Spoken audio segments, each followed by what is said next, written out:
হযরত আলী রাদিয়াল্লাহু তাআলা একটা কথা বলে গেছেন যে এমন একটা সময় আসবে যেই সময়ে মানে তোমার 10 জন ব্যক্তির মধ্যে 9 জন ব্যক্তি সত্যকে প্রত্যাখ্যান করবে।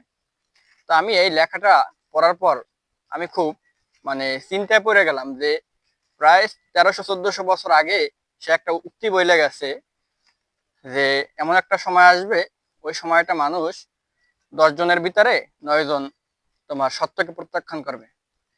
এই জিনিসটা বর্তমান সমাজের পরিপ্রেক্ষিতে যদি চিন্তা করেন তাহলে একদম 100% কিন্তু মিলে যায়। এটা কারণ আমাদের সমাজে বর্তমানে সত্যকে তো গ্রহণ করেই না, সত্য মানুষ বলতেও চায় না। এটার মূল কারণ মিথ্যা বললে যতটা সেফ থাকে, সত্য বলে ততটাই সে বিপদে পড়ে। তাহলে শুধু শুধু তো নিজের বিপদ নিজের জায়গা আনতে কেউই চায় না, আমিও চাবো না, আপনারাও চাইবেন না, বা আমাদের আশেপাশের লোকজনও চাইবে না। এজন্য মানুষ ইচ্ছাকৃতভাবে সত্য বলতে চায় না, মিথ্যা কি শ্রেয় মনে করে।